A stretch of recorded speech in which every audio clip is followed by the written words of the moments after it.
Hello everyone, welcome back to my channel. So आज जो हम टॉपिक डिस्कस करने वाले हैं वो है licensing and registration. So let's continue. So as per section 31 of FSS act 2006, every food business operator in the country is required to be license और either registered under the food safety and standard authority of India. जो section 31 होता है वो हमारा deal करता है registration and licensing से। जैसे हमने पिछली क्लास में पढ़ा था फूड लेबोरेटरी, वो डील करता है सेक्शन 43 से, वैसे ही ये डील करता है 31 सेक्शन लाइसेंसिंग एंड रजिस्ट्रेशन के लिए। जो सेक्शन 31 का फर्स्ट पार्ट होता है वो करता है लाइसेंसिंग से, और सेक्शन 31 का सेकेंड पार्ट होता है वो करता है रजिस्ट्रेशन के लिए। जो हमारी कंट्री में है, आप कोई भी फूड बिजनेस ऑपरेट करते हो तो उसके लिए आपको या फिर तो वो लाइसेंस लेना पड़ेगा या फिर तो आपको रजिस्ट्रेशन कराना पड़ेगा। और अगर आप बिना लाइसेंसिंग और रजिस्ट्रेशन के अगर आप अपना फूड बिजनेस रन करते हो और आप पकड़े जाते हो तो आपको पेनल्टी लगेगी। हमारे जो जितने भी फूड बिजनेस ऑपरेटर जो ऑपरेट करते हैं बिजनेस, उनके जो बिजनेस हैं वो 3 कैटेगरी में आते हैं। या फिर तो वो रजिस्ट्रेशन में आएगा, या फिर तो वो स्टेट लाइसेंसिंग में आएगा, या फिर तो वो सेंट्रल लाइसेंसिंग में आएगा, according to the type of business they are running and the production capacity. इन दोनों पे डिपेंड करता है कि उनका बिजनेस इन तीनों में से कौन सी कैटेगरी में लाई करेगा। Now registration, what is registration? तो रजिस्ट्रेशन वो लोग कराते हैं जो कि पैटी फूड मैन्युफैक्चरिंग की कैटेगरी में आते हैं। तो अब हम ये देखते हैं कि पैटी फूड मैन्युफैक्चरिंग की कैटेगरी में कौन कौन आता है। सबसे पहले any food manufacturer who manufactures और sell any article of food himself और अ पैटी रिटेलर, हॉकर और टेम्पररी स्टॉक होल्डर और distribute food including in any religious और social gathering except a caterer. अब वो सारे फूड मैन्युफैक्चरर जो अपना फूड प्रोडक्ट खुद बनाते हैं, खुद सेल करते हैं, वो जो कि स्टॉल लगा लेते हैं, सब्जी बेचते हैं, या फिर अपनी छोटी दुकान खोल लेते हैं। हॉकर्स यानी कि वो जो कि आपने देखे होंगे ट्रेन या फिर बस में जो खाना या प्रोडक्ट बेचते हैं वो जाते हैं। और वो लोग जो फूड डिस्ट्रीब्यूट करते हैं, मतलब अपना जो रिलीजियस प्लेसेस होते हैं उसके आसपास आपने देखी होगी दुकानें, वो सारे के सारे पैटी फूड मैन्युफैक्चर के अंडर आते हैं। अब दूसरे वो होते हैं जिनका फूड बिजनेस का जो एनुअल टर्नओवर होता है वो 12 लाख से कम होता है। 12 लाख से कम होता है, 12 लाख से अगर ऊपर होगा तो आपका लाइसेंसिंग में चले जाओगे। ये होता है आपका दूसरा पॉइंट, और ये मेन पॉइंट है कि आपको याद रखना है कि annual turnover not exceed more than 12 lakhs. तीसरा आता है जिनकी production capacity does not exceed 100 kg per day और 100 लीटर पर डे। अगर आपका कोई फूड बिजनेस है अदर देन मिल्क और मीट प्रोडक्ट से रिलेटेड, तो आपकी जो प्रोडक्शन कैपेसिटी होती है वो इस लिमिट से एक्सीड नहीं करनी चाहिए, तो आप पैटी फूड मैन्युफैक्चर की कैटेगरी में आते हो। चौथा है आपका, अगर आप डेयरी यूनिट चलाते हो तो आपका जो प्रोक्योरमेंट ऑफ मिल्क या कलेक्शन ऑफ मिल्क होता है उसकी मैक्सिमम लिमिट होती है 100 litre of milk per day, इससे ज़्यादा एक्सीड नहीं करनी चाहिए। और या फिर अगर आप लास्ट है, अगर आप स्लॉटरिंग हाउस चलाते हो तो आपकी कैपेसिटी होती है मैक्सिमम 2 लार्ज एनिमल अलाउ हैं और 10 स्मॉल एनिमल्स और 50 पोल्ट्री बर्ड्स मैक्सिमम। ये है पर डे की लिमिट। अगर आप इन सब से एक्सीड नहीं करनी चाहिए, अगर आप इससे कम हो तो आप सारे के सारे फूड पैटी मैन्युफैक्चर के अंडर आते हो। Now what is registering authority? तो अब जो रजिस्ट्रेशन है, ये रजिस्ट्रेशन हो ये किसकी रिस्पॉन्सिबिलिटी, कौन करवाएगा रजिस्ट्रेशन आपका, वो होती है registering authority. So registering authority means designated officer, food safety officer or any official in panchayat, municipal corporation or any other local body in an area notified as such by the state food safety commissioner for the purpose of registration as specified in this regulation। तो मतलब जो registering authority होती है वो या फिर तो कोई डेजिग्नेटेड ऑफिसर हो सकता है डिस्ट्रिक्ट का, या फिर तो फूड सेफ्टी ऑफिसर, या कोई ऑफिशियल जो कि पंचायत, म्यूनिसिपल कॉरपोरेशन या कोई अदर लोकल बॉडी को बिलोंग करता हो, as notified by the state food safety commissioner. मतलब जो स्टेट फूड सेफ्टी कमिश्नर के कहने पे वो एक्ट करेगा registering authority. Now procedure for registration, कि आप रजिस्ट्रेशन कैसे कराएंगे। तो सबसे पहला स्टेप होता है submit an application for registration in form A along with the fee. तो देखो हमारे पास दो तरह के फॉर्म होते हैं, एक होता है फॉर्म ए, एक होता है फॉर्म बी। जो फॉर्म ए होता है वो हमारा रजिस्ट्रेशन के लिए होता है, और एक फॉर्म बी होता है वो हमारा लाइसेंसिंग के लिए होता है।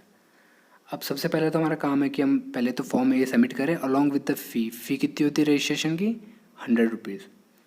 सो हमारा दूसरा स्टेप आता है, ये होता है the petty food manufacturer shall follow the basic hygienic and safety requirements provided in Part 1 of Schedule 4 of these regulations and provide a self-attested declaration of adherence of this requirement। अब जैसे कि आप पेटी फूड मैन्युफैक्चर होता है, आपको अगर registration करवाना है तो आपको कुछ बेसिक रिक्वायरमेंट होती है वो फुलफ़िल करनी होती है। आपको शेड्यूल 4 की पार्ट 1 की रिक्वायरमेंट सारी फुलफ़िल करनी होती हैं, जो कि रिलेटेड होती है basic hygienic and safety requirements related. और आपको ये भी डिक्लेयर करना होता है कि आपने ये सारी की सारी रिक्वायरमेंट्स है, जो कंडीशन है शेड्यूल 4 पार्ट 1 की, वो आपने पूरी की हैं, तभी आप रजिस्ट्रेशन के लिए अप्लाई कर सकते हैं। नाउ थर्ड स्टेप जो हमारा है वो है the registering authority either grant registration और reject it with the reason to be recorded in writing और issue notice for inspection within 7 days of receipt of an application for registration.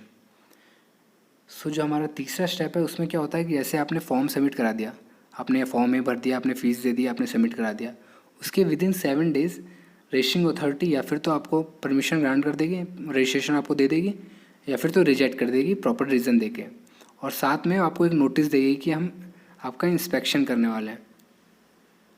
ठीक है।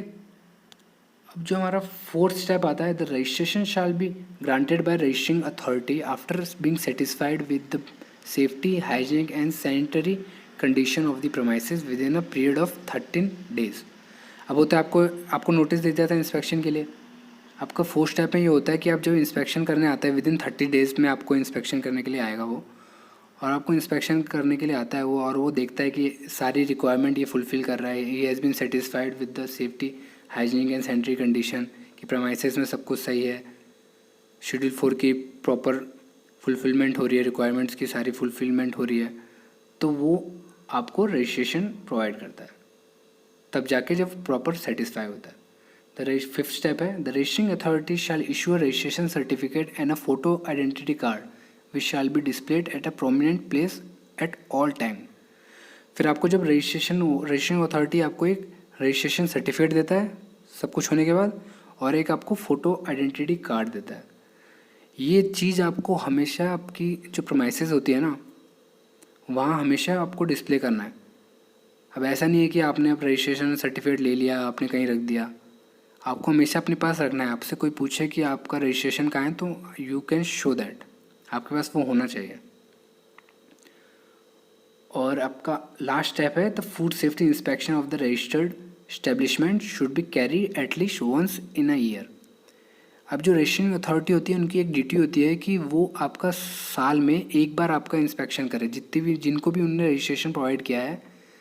जैसे आपने अपना रजिस्ट्रेशन करवा लिया तो आपका साल में एक बार तो इंस्पेक्शन करने आएगा ही आएगा, फूड सेफ्टी इंस्पेक्शन होगी। ये ड्यूटी है अपनी की रजिस्ट्रिंग अथॉरिटी की। मैंने एक नोट दे रखा है, इसमें है कि producer of milk who is registered member of a dairy cooperative society registered under cooperative society act and supplies और sell the entire milk to the society shall be exempted from the provision for registration. So आपने कुछ milk milk producer देखे होंगे जो कि अपनी सारा का सारा मिल्क है जितना भी प्रोड्यूस करते हैं वो सारी की सारी एक पर्टिकुलर सोसाइटी को दे देते हैं, और वो सोसाइटी रजिस्टर्ड होनी चाहिए अंडर कोऑपरेटिव सोसाइटी एक्ट। तो आपको जो बंदा है जो ये प्रोड्यूस कर रहा है जो मिल्क, उसको आप रजिस्ट्रेशन करना ज़रूरी नहीं है, वो बिना रजिस्ट्रेशन के भी अपना मिल्क दे सकता है, उस पर कोई एक्शन नहीं होगा। अगर जो डेयरी कोऑपरेटिव सोसाइटी है जिसको जहाँ वो दे रहा है वो रजिस्टर्ड हो कोऑपरेटिव सोसाइटी एक्ट के अंडर।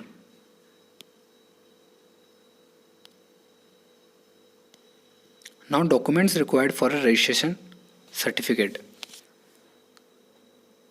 आपको 2 डॉक्यूमेंट सबमिट कराने पड़ते हैं। सबसे पहला है आपकी खुद की फ़ोटो, दूसरा होता है आपका आइडेंटिटी प्रूफ। आइडेंटिटी प्रूफ में आप क्या क्या सबमिट कर सकते हो, ration card, voter ID card, Aadhaar card, driving licence, PAN card, कोई भी चीज़ जो ये प्रूफ करती है कि ये बंदे आप ही हो।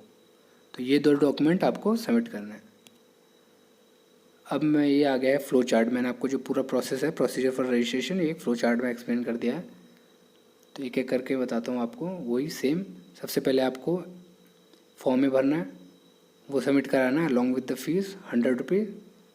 उसके बाद क्या होता है, 7 दिन के अंदर रजिस्ट्रिंग अथॉरिटी वो प्रोसेस करती है, या फिर तो आपको परमिशन ग्रांट कर देगी वो, या फिर तो रिजेक्ट कर देगी प्रॉपर रीज़न देने के बाद। और साथ में या फिर तो आपको वो नोटिस दे देगी कि आपकी इंस्पेक्शन विद इन 30 डेज़ वो होगी।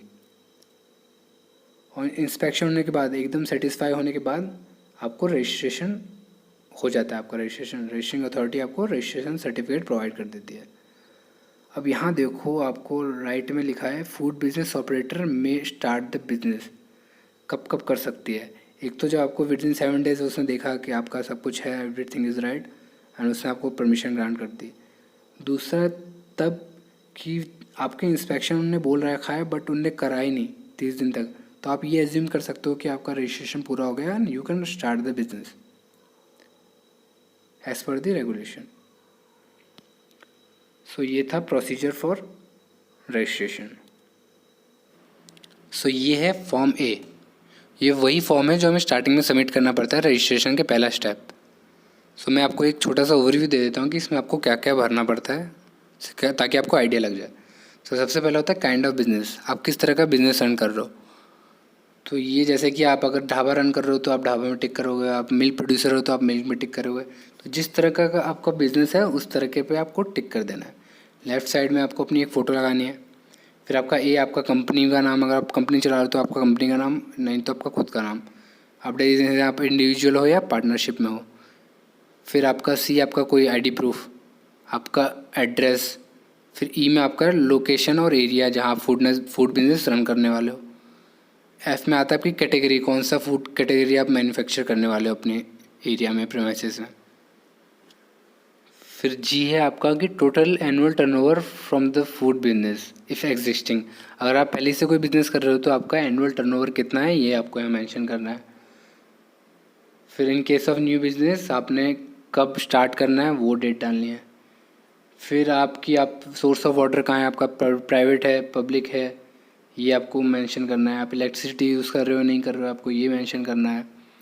फिर एट द एंड ये सब भरने के बाद आपको सिग्नेचर करना है। इससे आपका फॉर्म में पूरा कंप्लीट हो जाएगा और फिर आपको along with 100 rupees fees, registration fees, आपको ये सबमिट कर देना। सो आज का लेक्चर यहीं ख़त्म होता है। नेक्स्ट क्लास में we are going to discuss about central licensing. So यहीं ख़त्म करते हैं आज का।